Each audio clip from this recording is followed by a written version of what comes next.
Hey y'all.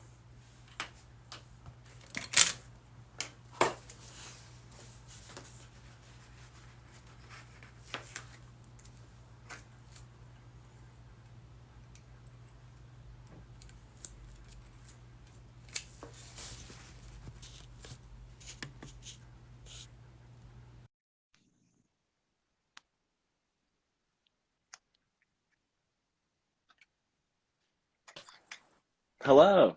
Hi, Logan. How's it going? Good. How are you? Good. So good to see you. You too. I'm a little green because You I've are. got this cool lamp. I like it. Yeah. It's It's a green. good I like it, but it makes me look green. it's a good look though. You can pull it off. Thank you. Yeah, so You're apparently the oboe leprechaun, but I'm stealing it. okay. All right, that's fair. How's So it thank you. going? Good. So good to see you. You Connect like face too. to face. Yeah. I know. Yeah, so for everyone watching, thanks for tuning in to Meeting and Reading. My name is Logan Esterling. My guest this week is Galit Kaunitz. She's an assistant professor of oboe at the University of Southern Mississippi. She's a member of the Driftless Winds Reed Trio, the Magnolia Reed Mhm. Trio, Category 5 Wind Quintet, and Rintra Duo. And she's a co-host of Double Reed Dish, which is the best podcast ever. Stop And it. and My thank you mother so told me I much. have a face for podcasting. That's so funny. I disagree, but you have a nice voice for podcasting, so. Stop. Oh my God, it was so funny. At IDRS in Tampa, Mm. I um I was just talking to somebody in the lobby and Delmar comes up to me and he goes, "Oh, you do actually laugh like that." And I was like, "Oh." That's so funny. I love It's that. like, We have a "Oh, very really, distinctive David?" laugh. There's I nothing wrong with that, know. though. So I'm excited to make roots with you today. Me too. I'm excited to nerd out. That'll be fun. I tied some Yeah. blanks Oh, awesome. yesterday Nice. and I rushed them. So Nice. I have two that are prematurely ready for their finishing day. Awesome. Love that. Yeah, So I wonder if, thank if you. we could start with like the cane brand that you like and the Oh, gouge that you use. the Cane brand is anything that works. I Amen. tend Yeah. to, yeah, I tend to like medium, too Mm, soft. Nobody really likes mushy soft cane, but I tend to not really love hard cane. It's too frustrating to scrape. So usually I stick with Luray, Rigatti, mm. The go-tos. Madeir. Yeah. Yes, something in there. Nice. And Cool. then for the gouge, I had been using the Inalady for a long time. And then I bought a Cooney Bear Michelle, Ooh. and it's so good. Yeah, I've heard some amazing things. It's so That's good. awesome. It's really, really consistent. Um, I would love to buy another gouging machine, maybe like an RDG or a Farillo. Hmm. Yeah, Angela feels me on the hard cane. It's just so frustrating. It feels like you're never getting anywhere, and I'm Yeah. impatient. No, yeah, I Um, totally understand. Yeah. yeah, I'm like I want to play on this right now. Yeah, I'd love to invest in another gouge, but my wife has told me that that is not possible right now. She's That's fair. It's easy to get carried away getting read stuff. I It's know, so right? easy. I'm like, so I want to buy a new this and a new that, and she's like, "Hello, I need I need things too." Yeah. This is the house that we just bought. This is the attic, and it's my like little reed making hobbit space. Nice. Uh, and I love this house, but we need some things. Yeah. Like a So new she's like, gouger. "Yeah, exactly." I'm like, "Can I have a new gouging machine?" She's like, "Only after we get windows." I'm like, "Oh my That's God, hilarious. Hanif, what are you doing here?" Hanif, he's a vocalist interloper. Hi, Hanif. Oh, nice. Oh, I know. I'm like trying a couple. I know, right? Antonio, Antonio! I am Logan! being called out. Tommy It's very Dobbs! true. Hey, girl. Oh my God. Hanif had to suffer through a semester of a writing class with me. What kind of writing? Like it was, the class was called Writing About Music, but we didn't really do that. It was more Oh, like, okay. how do you make yourself look good on paper? Nice. Okay. Yeah, it was really fun. Important. Very important skill. Yeah, it was. I like teaching that class. It's fun. Nice. But anyway, that's my cane and gouger setup. That's like, Awesome. yeah. And I actually, don't tell, but I actually use my Inalady now as like a kind of a pre-gouger. So I'll Oh, get it to nice. like 90 and Yeah. then I'll do the rest of it on the Kuni Bear because I want to save the blade because I actually don't know how to change out the blade Yeah, on that that can be, machine. it's kind of a pain. Yeah. Have you done it Yeah. before? I've done it on my Perillo, but not on any other gouge. So, but That's a gouge that I would love to try. I have heard that that is a really fantastic gouge. we should swap some cane sometime Okay. because I would love to try the Kuni Bear. Okay. That would be Yeah, awesome. let's do it. Yeah. Is the Kuni Bear double radius? I'm embarrassed. I don't know. Let me show That's you. that's fine. Here we go. Here it is. Look how shiny it is. Oh wow. Oh wow, it is pretty. I love the It's, handle I on top. know. It's so pretty. Should I change out this light? It is so green. No, it's okay. It's all good. I kind of love it. Yeah. I Okay, don't know. I'm not so much of a gouge head. no, I that's just want it okay. to It's work. I have yeah. tried.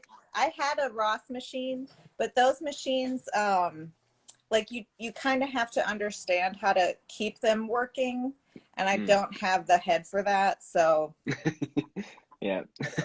mm-hmm. Yeah.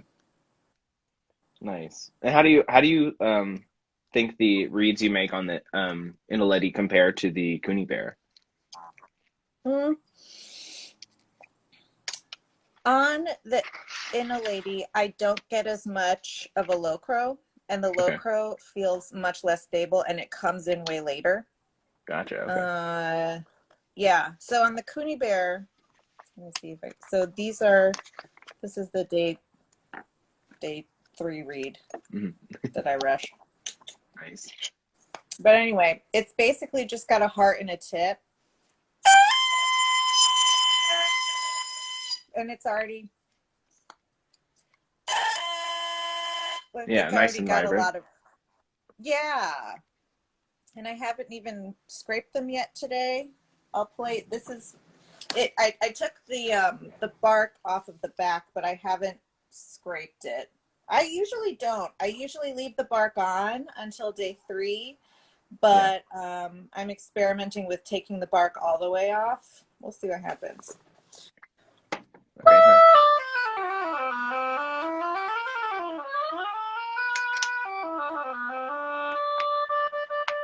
So that's really nice and live. Yeah, yeah, it It sounds doesn't even lively. have Yeah. a back in it yet, and it's not really balanced yet. Mm. It looks pretty good, actually. Nice. Surprised with myself. It sounds Yeah. good. Yeah. It's bright, but that's kind of what you expect without a back. Yeah. So normally you don't put in the back until day 3. So Day the 3. first few days you're just like kind of balancing the top half. Mm-hmm. So Nice. day 1, I'll just tie the blank, leave it. Day 2, I will scrape out the tip and heart and get that balanced. And Nice. then day 3, like usually, because I stole all of this from Linda Beth Binkley, Thin the Tip. She's She awesome. is awesome. She's a genius. Yeah. Everything I learned about reed making, I learned from her, and I learned from Eric Olson. Nice. Yeah. Both great reed makers. Yeah, Yeah. that's awesome. So on day 2, I try to get a nice, loud, rattly, Yeah. noisy, dirty crow. And then I'll balance that to try to get like an octave close to it.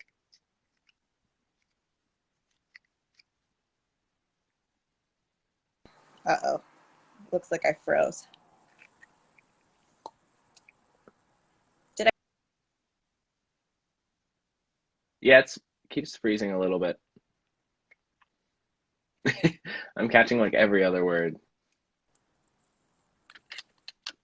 There we go. Looks like you're back. Did I freeze? Yeah, a little bit, but that's okay. Oh I boy. think you're back now. Now there's just a Okay. slight delay. Can you hear me? Okay. Yes. Okay. Okay, cool. Can you hear Fun. me, Logan? Can you hear me? Ground control to Logan. Hello. Hello. I am here. We can crow back Is it better? back and My forth. internet is not great. I will admit. Oh, same. No, it's okay. Mhm. But no, it's good now.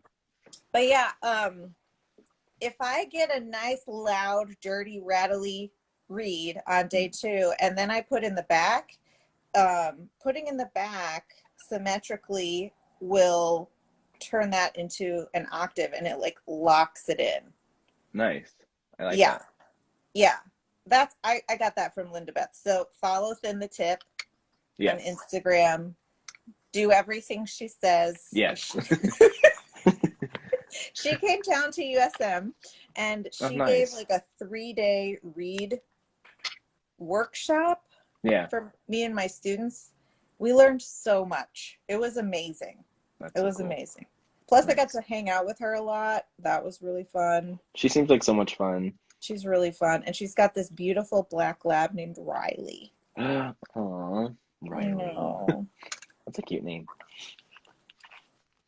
But yeah, so this right now, I'm just taking this sucker and I'm removing what the overnight cane fairy put back on. Just a little bit she sprinkled. She sprinkled a little bit of cane back on overnight, so I'm gonna go take that off. Thank you very much. Not necessary. Yeah, you can stop, please. Go away. Okay, so I gotta look at it in the light. And have you ever looked at it in the light this way? Like, Yes, yeah. oh, It changes a lot. Yeah, like every time I do that, I'm like, oh, my upside down V is actually a W. Let me go ahead and fix that. I've got a little bit of a W here. Yeah, when you put in the back, it kind of just deepens the low crow, takes it down from whatever it is to an octave, and it locks it in. And I find that that keeps me from taking too much out of the back. So like in the tip, you get response. In the heart, you get depth. In the back, you get stability and warmth. But if you take too much out of the back too soon, then you destabilize the entire reed. Yeah. No, that's great word. Great words to live by. Yeah. Yeah. Don't take out of the back too soon. You know who also said that is on the podcast, it was shoot, now I'm gonna feel dumb because I don't remember her name.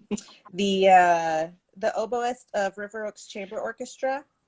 I'm drawing a blank. I don't know, because she's amazing, and now I'm drawing a blank on her name, so now I'm gonna get in trouble. Yeah. But she said also don't take out of the back too soon. Yeah. Nice. Yeah. So if you leave that kind of for the end, plus it makes sense because if the vibrations come from the tip through the rest of the reed, it doesn't make sense to have the back be so empty. Right. Yeah. Yeah. Yeah, I agree. Yeah. Mm-hmm. Yeah, I tend to one of the questions we had, which we can segue into, is when did you have like an aha moment in reed making? Oh boy.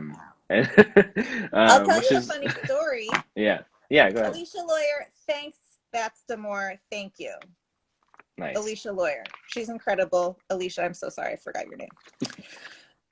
So when I was in undergrad, I went to my undergrad at the Hart School. Nice. In West Hartford, Connecticut. I chose to go there because of Lucarelli, obviously, and also because it was 30 minutes from where I grew up. And then after my freshman year of college, my parents moved to North Carolina. So they were like, see ya, sucker. Bye. Have fun. Bye. Anyway, Lucarelli took a sabbatical the second semester of my freshman year. And John Mack was the teacher who came in and taught. It was amazing. Yeah. It was totally amazing. And so I remember he was always really frustrated with me because I did not know what I was doing at all. As a you mean read wise or anything? Reads, life, and any of it. I think that's a fair, like most freshmen I think are like that. Hopefully. Maybe hopefully a little more with it than I was. But I remember asking him, Mr. Mack, when did you feel that you really were good at read making? And he was probably like a little over 70 at the time, and he looks at me and he goes, who says I'm good at read making?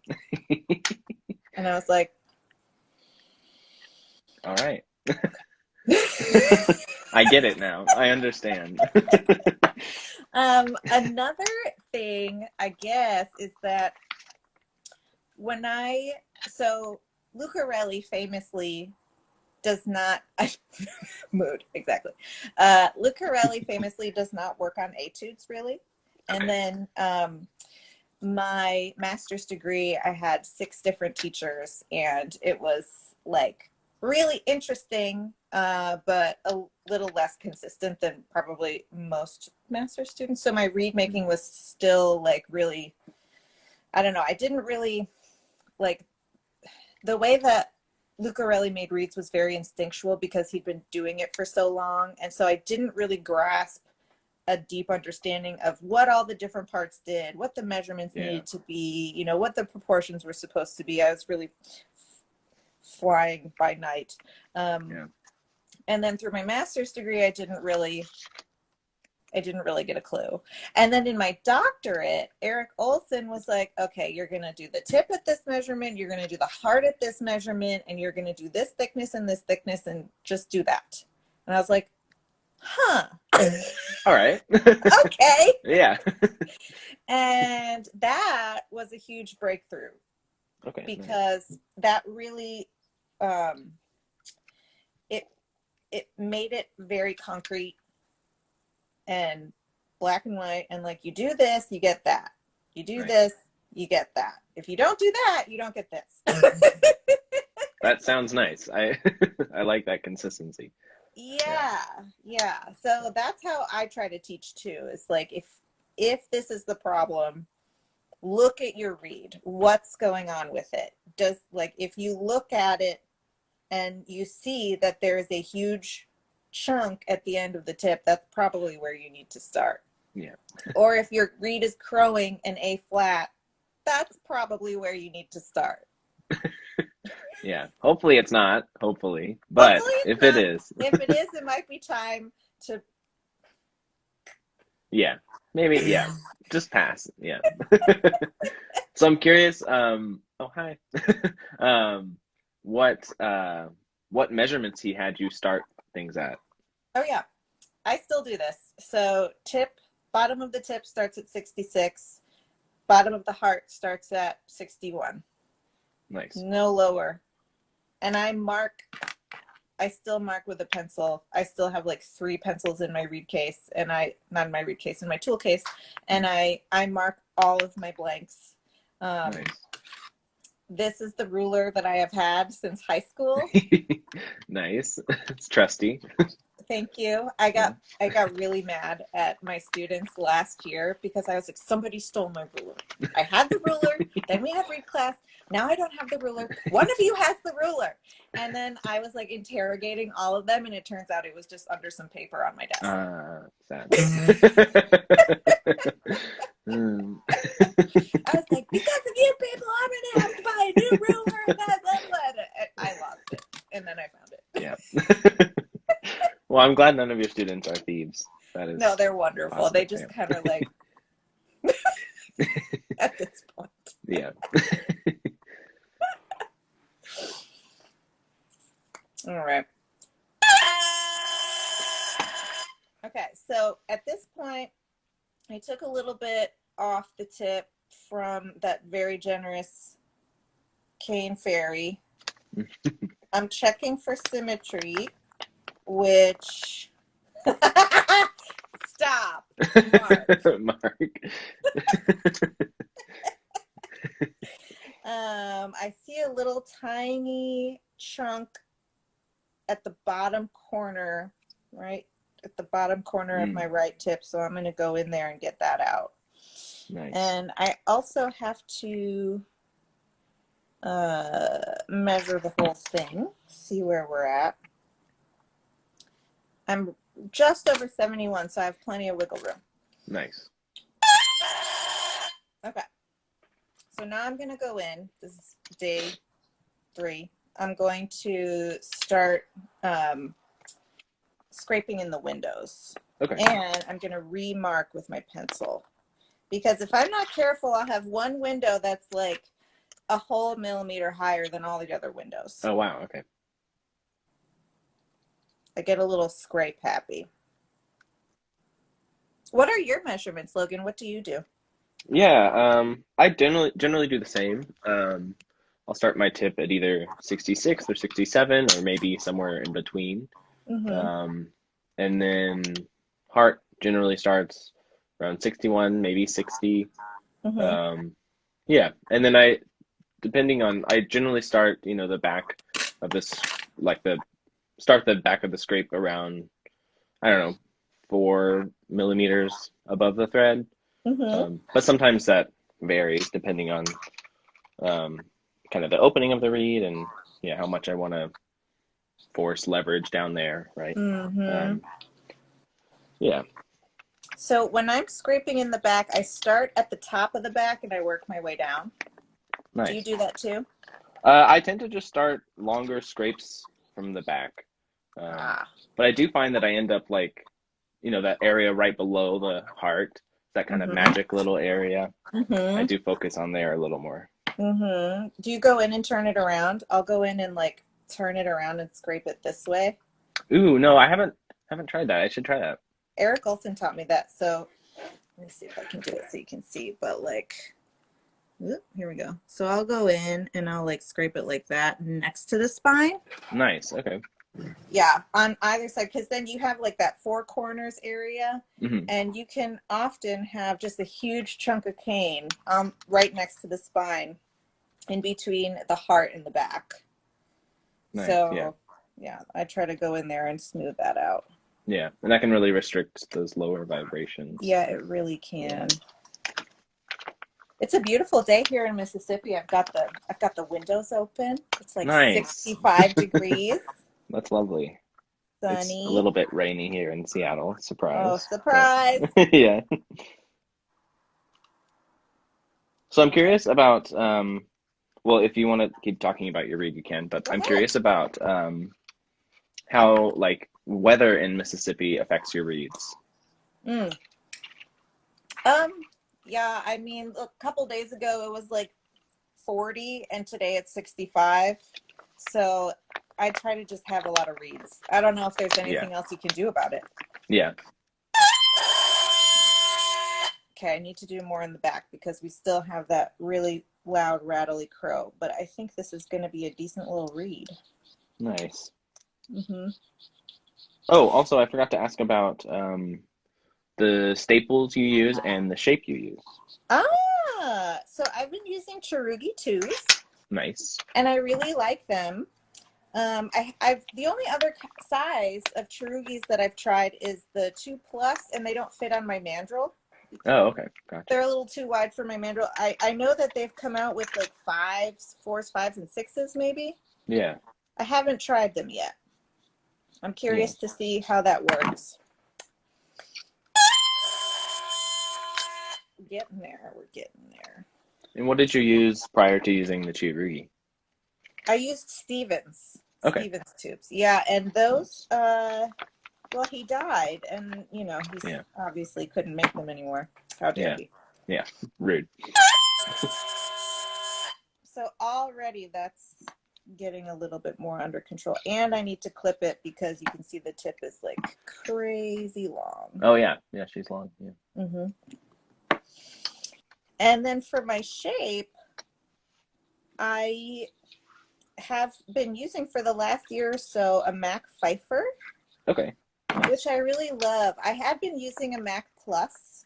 Yeah. I'm a big fan of the narrowish shapes because I do not enjoy fighting in the high register. I can't do it. Some people have the jaw infrastructure and the embouchure of steel where they can do that and have that big robust sound and still have an in-tune high register on a wide shape, but I'm just not one of those people, and I need it to be easy. Yeah. So I had been using Mac Plus for a long time, which I really, really liked, but the only complaint I had was that it didn't have quite enough depth. Okay, yeah. And then, yes, Mac Plus is a good shape. Actually, I took Mac Plus from Austin, Texas to Florida, to Tallahassee, Florida, to Platteville, Wisconsin, to Hattiesburg, Mississippi, and the Mac Plus worked great in all of those locations. Nice. That's awesome. It's getting there. Yeah. The Mac Pfeiffer is really similar to the Mac Plus. You don't have to fight in the high register. It's got a beautiful sound. It just has this much more depth. Okay. And warmth in the sound. Just this much wider down in the throat. I really, really like it. And I have heard that the Genet shape is very similar to the Mac Plus, so I'm interested in trying that too. Nice, yeah. I've also tried a Rigatti G, and I really liked that. I used Rigatti G for a long time. Nice. I actually haven't seen that shape before. Yeah, they're all kind of in the same family. Okay, nice.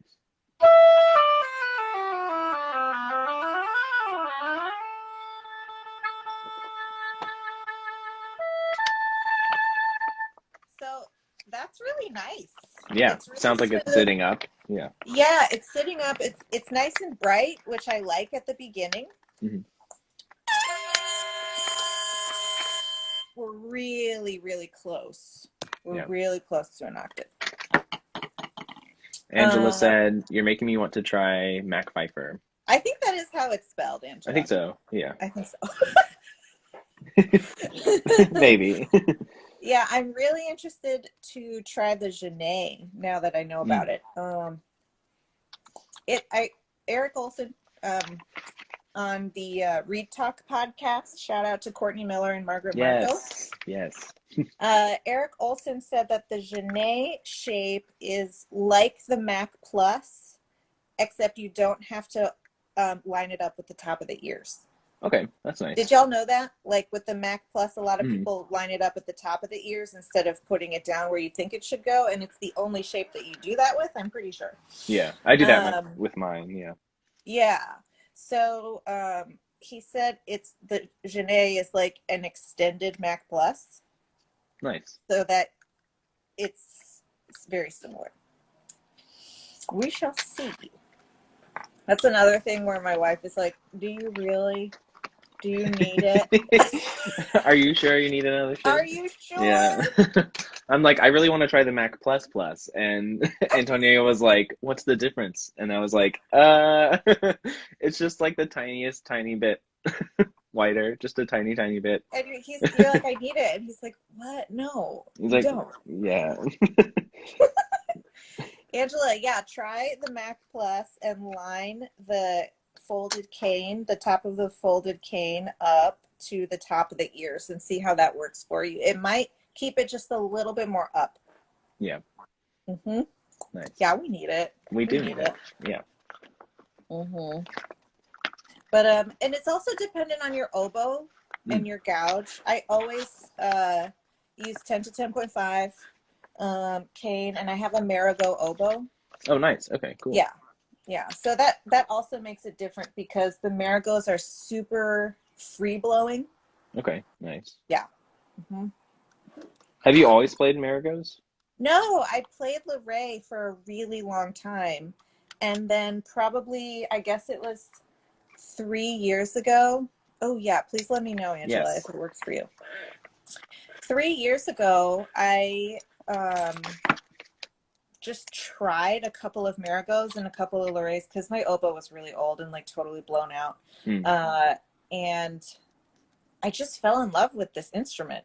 I was like, I put it to my face and I was like, oh, it's my voice.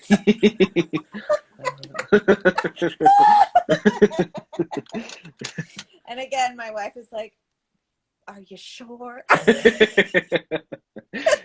funny. Yes, I did actually need this. I did actually need it. Yeah. And I got a couple of years later, I got a plastic top joint for it. Nice. Yeah. Which is awesome because I teach at Blue Lake in the summertime. Okay. And it's in Michigan, Blue Lake Fine Arts Camp. If you're all interested, it's so much fun. There's a lot of outside playing though.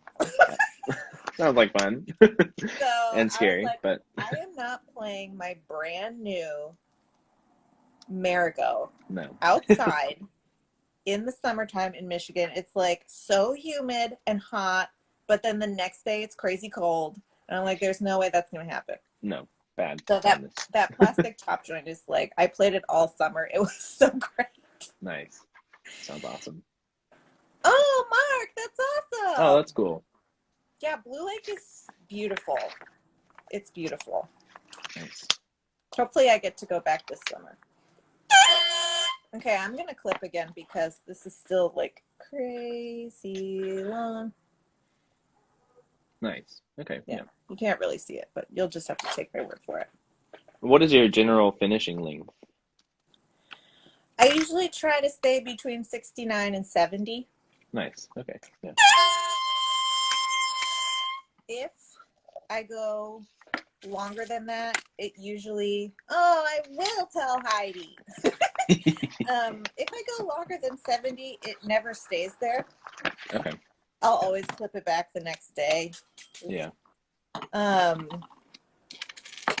But I have actually made some really good short reads, which is kind of hilarious. Yeah. Like baby reads. Like how short are we talking? Like 67. Oh my gosh. That's amazing. I know, and I have a colleague. I play in the Gulf Coast Symphony, and nice. The principal oboist is Rebecca Mindock, and I have seen her. She's a beautiful oboist, great reed maker, and I've seen her play on teeny tiny baby reeds. She just makes them work. Nice. Yeah, it's fabulous. I am not. This is probably a bad time to say it, but I'm not like a fantastic reed maker. Oh, I'm sure you're much better than you give yourself credit for. I mean, I make them and I can play on them. But if somebody else were to play on them, I'm not sure if they would like them. That's fair. I'd be like, girl, what are you doing? But hey, if it works for you, that's all that matters. Exactly. Exactly.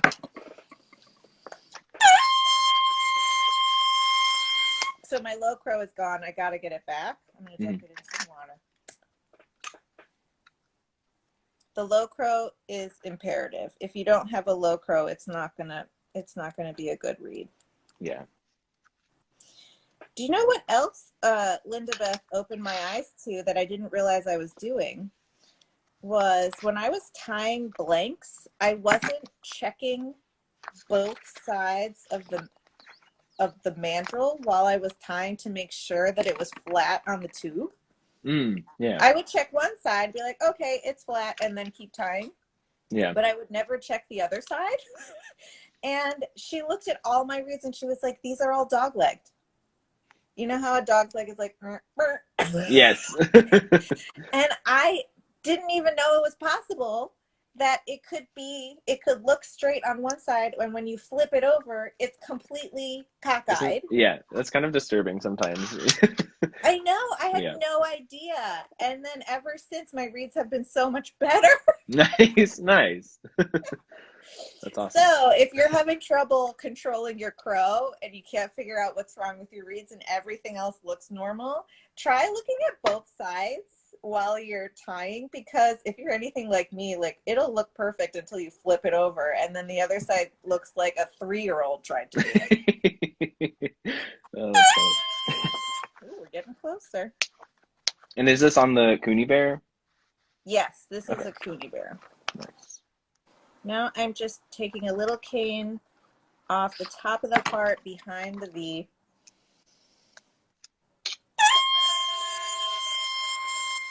And you always want to play crow, because the first crow may not give you an accurate read of what it's like after you play it.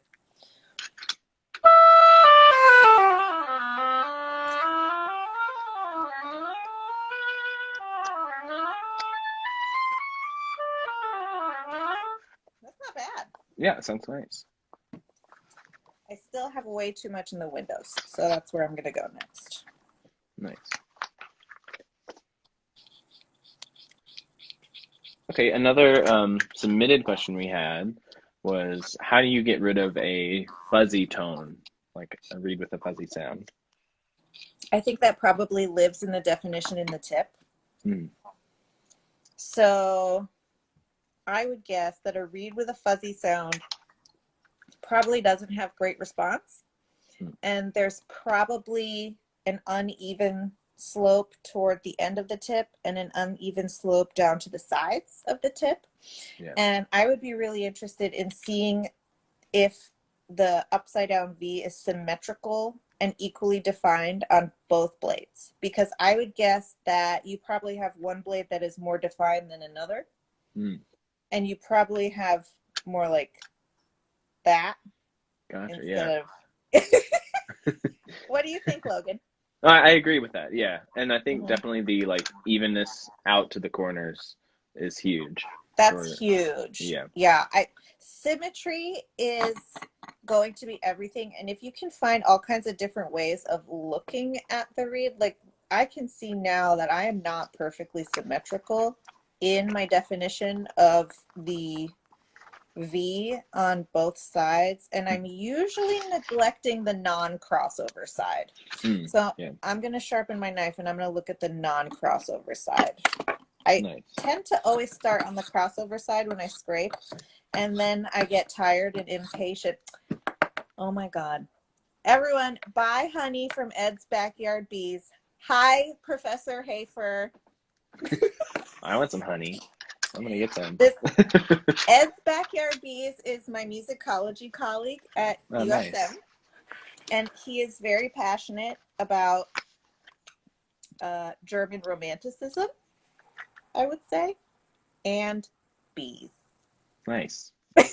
Two great things. I love that. Oh, you're such a supportive colleague. Oh, and he makes a really mean honey cake. Oh my gosh, that sounds so honey, good. Pistachio, lots of other things. Ooh, it's so good. Wow. Are those available for sale? I don't think so. Ah, dang. I know. Right. I know. I try to, like, they'll be like, hey, you want to go to so-and-so's house? This was pre-pandemic. And I'm like, well, is there going to be that cake there? If not, if there is, yes. Forget it. All right, so I'm checking the definition on the upside down V. It has to be the same, and I see where it's not.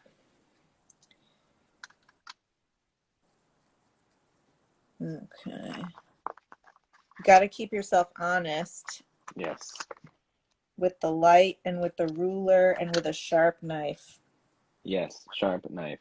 Mm-hmm. Oh gosh. Do you ever find yourself so frustrated and then you realize that your knife is like no better than a butter knife and you're like, Yes. What have I been doing? Like, why am I wasting my time? Like, exactly. yeah, Like, I know better than this, but you're just lazy. right. Oh gosh. Yeah. Or if like Mm-hmm. there's like this, like maybe 3 or 4 millimeters of my knife that's sharp, I'll just keep using that one little section. And I'm like, I don't want to resharpen, but I really should. I know. And you're only making more work for yourself. Right. Yeah. I don't know. I heard Alex Klein explain this once, but the reason that a sharp knife is so imperative is that the cane, the bamboo that we scrape on, Mm. the organic matter is organized in these little, they're called vascular bundles. Mm. You knew that, I'm sure. Mm. Yeah. And so if you have a sharp knife, what you're doing is you're just like very surgically and gently removing the bundles. But if you have a dull knife, you're ripping them and squashing Mm. them. Hello, Baron. Stop it. We need a pun contest.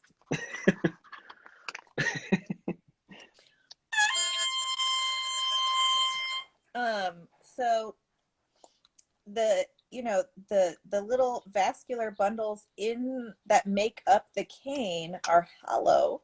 So if you squash them with a dull knife, you're losing all of the resonance space Mm.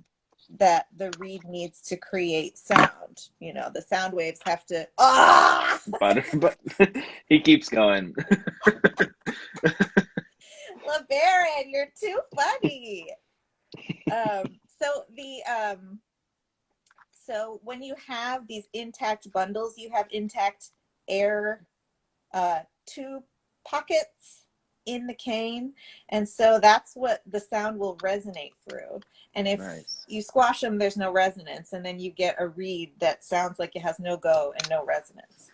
Nice. I love that. That's just great. Great to know. I've heard of know about the tight vascular bundles, searching for those, but hearing about them being kind of hollow and as working as resonance spaces is great Mm-hmm. advice. Yeah.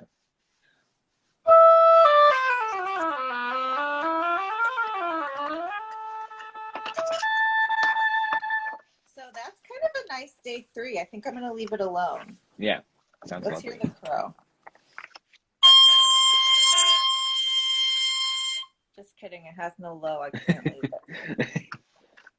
It's like I it's can't leave it. sneaking down there. It wants to come out. It wants to, but it's not doing it. Yeah. So I guess another related question to like the knife sharpness, how to avoid thin spots. And I would say it definitely has to do with the sharpness of your knife, making sure your knife isn't too sharp, to the point where like you're just creating a ton of a ton of thin spots, and you're not be able to control your knife, Mm-hmm. right? Mm-hmm. But finding that perfect sharpness and also following through. Those are my two biggest pieces of advice for Yes. thin spots. Yeah. Yes. Also, I think it's helpful to look at the cane as if you were looking at a topographical map. So you know what I'm talking about? Yeah. So for those of you who are listening, if you don't know, a topographical map is like how people map depths. So you'll have little concentric squiggly circles that show higher mountain peaks and lower valleys. So I'm sure you've seen those maps before. And I like to take a second and look at the cane as if, look at, are there little tiny hills and valleys that shouldn't be there? Mm. And then if there's a little mountain where it shouldn't be, you only scrape there. And you only scrape one layer at a time. If you push and you dig, then you're going to have scoops and you're going to have a lot more valley sections. Yeah. So you really have to look at it honestly. I love that. That is a Yeah, great and image. you have to have a sharp knife, just like you said, Logan. Yeah. I don't think my knife is sharp enough. Now I'm just being stubborn. What kind of knives do you use? I have, well, I have my little Cherugi double hollow ground knife. Nice. I have a Landwell double hollow ground. I have a Harvard double reed sharpening system. Okay, nice. With the beveled knife. I was using it for a while, and then now I've switched over to this, but I'm thinking about going back to that. Because I can't seem to, it seems like I go in waves, like I can maintain for a while on one, a really sharp Yeah. system, and then like I can't anymore, so then I'll go to the other thing, and then that feels Right. better, and then I can't do that anymore, and so I kind of go back and forth. Yeah. But I sharpen with the Japanese water stones. Nice. Okay. Courtney Miller knows. She is the queen of the sharp knife. Oh, beautiful. Mm-hmm. Nice. So, Courtney, I'm going to be calling you probably sometime soon. Be like, help me, Courtney. She's So actually, yeah. She's our guest for next week, so. Is she? Fantastic. Yeah. Oh, I'm going to tune in because I want to learn so much. Awesome, yeah. So, this is the whetstone. It comes in the blue container. Nice. I have a blue one, which is, I can't remember the grit. I love him so much. We love you, LeBaron. Yes. And then this is the pink one. So I have the blue and the pink. Nice. And what brand are they? Shapton. Okay, nice. Two Shapton stones. I try to do that once a week. Courtney. And then in the meantime, I use my crock stick. Nice. And this thing. Nice. Okay, cool. Mm-hmm. I recently got the Wicked Edge system. I heard that's great. It's phenomenal. Yeah, it alleviates a lot of pain. But I've been enjoying using that, and I've been able to revive some of my old knives that I thought were goners. But yeah. So for anyone, I've tried that before, and I can't seem to figure it out. The Wicked Edge. Yeah. Yeah, it honestly took me a little bit to get used to, and I think I would say I'm still kind of getting used to it, because for some reason it's just not as intuitive in terms of making a burr, right? That lasts. So mental and emotional pain. Very true. Very, very true. That's just our lives. That's what we signed up for, LeBaron. Yeah. We need people like LeBaron to help us through the mental and emotional pain. Yes. He needs to start a service where he just like calls in while you're making reads and oh my god, I would pay for that. I would too. Please, LeBaron. He'd be like, "You're doing great," and I'm like, "No, I'm not. Thanks." I'm not, but thank you for believing in me, LeBaron. Okay, Mark so asked, my tip needed a lot more definition. Oh, okay, nice. Can you purchase them in the EU or Ireland? I would think so. Aren't they originally Japanese? Shapton? Not sure. This is not English. So I would guess that yes. I would guess that you can. Yeah. Check it out. I don't know. That's interesting. I certainly hope so. I like them. Yeah. Oh, the Wicked Edge. Oh. Probably. Yeah, I would think so. Yeah. I'm not sure. Because they're also not in the U.S. Yeah. I don't know where they are located. They're on Amazon. Okay. Nice. You hear that, Logan? Oh, yeah. So close. I just had to define more.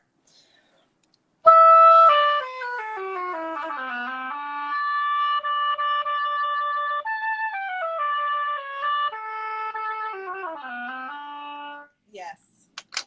Nice. That's what it needed. Yeah. Oh, that low crow keeps going away. You are welcome, Mark. Yeah. We had another submitted question. What inspired you to start Double Reed Dish? Oh, that's such a great story. So, Jackie is my best, we call ourselves family. Oh, that's so sweet. Yeah, we met when actually she hired me. She was on the committee that hired me at my first college teaching job at Oh, UW nice. Platteville, and it was a really great year. I was there. We formed a trio, Nice. me and Jackie and our friend Corey Mackey, who was the clarinet professor there, and now he's at Texas Christian University. And Best podcast ever. Yay. Thank you. So we got really close, and then, Wisconsin at the time was going through this was in 2014, 2015. Wisconsin was going through some really severe budget cuts to the UW system, like severe. It was really scary. Yeah. And that year I applied for and got the job here at the University of Southern Mississippi. And Jackie applied for and got the job at Southeast Missouri State, because we were like, okay, I love it here, but, I'm worried about my job security. Yeah. So we both left, and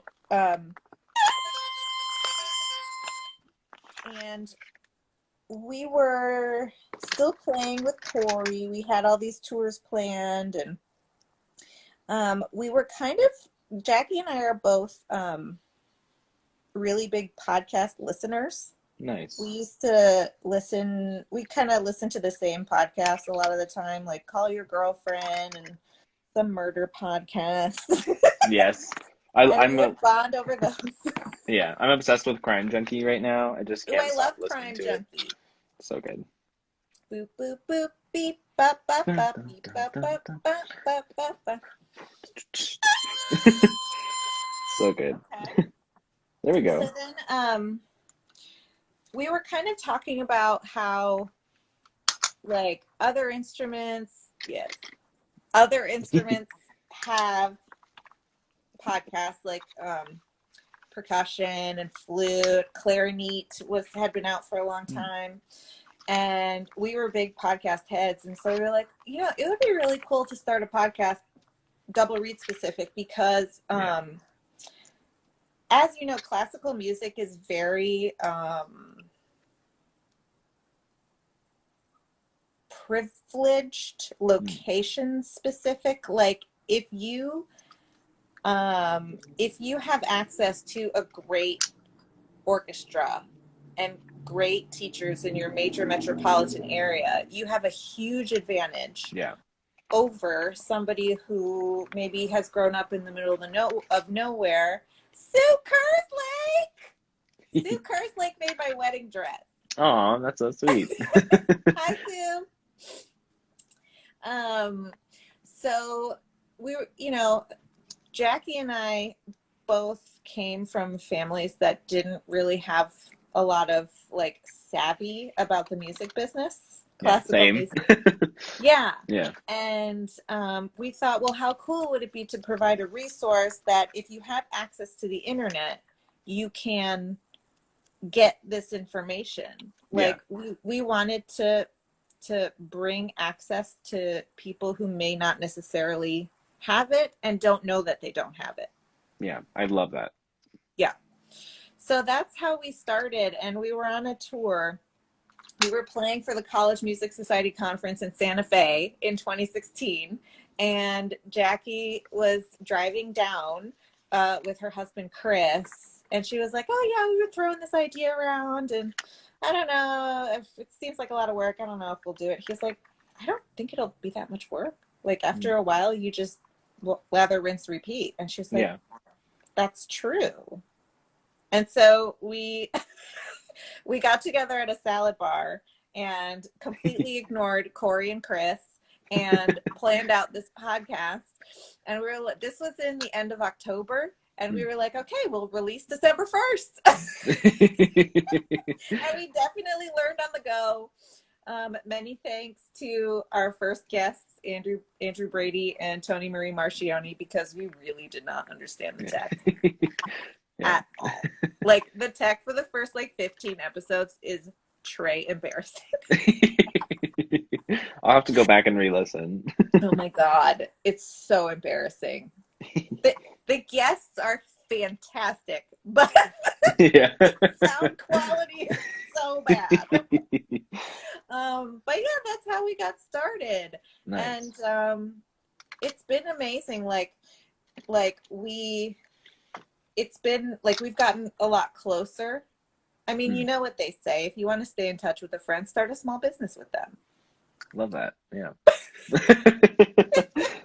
No, it's brought us a lot closer, and she's one of the most important people in the whole world. You know how you have your inner circle of 3 people? Mm-hmm.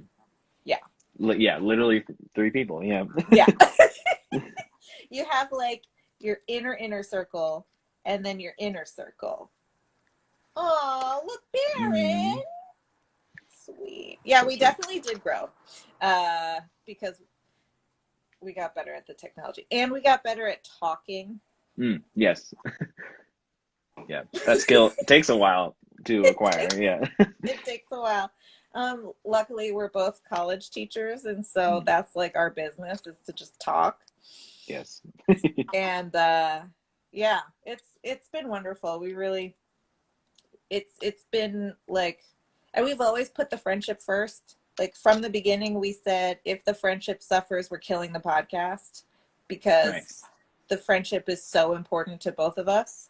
And luckily, we have the kind of friendship where if she's uncomfortable with something or if I'm uncomfortable with something, then, we can talk to each other and it's not, there's no burying of emotions or issues or anything like that. We both value it so much that we come at each other with the greatest respect. That's awesome. Mm-hmm. Yeah.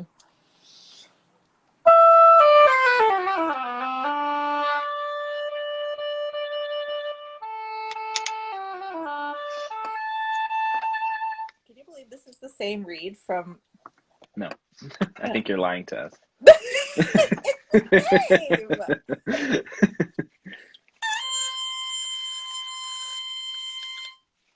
That low crow is being stubborn, but I don't want to test it too much. I don't want to push it too far.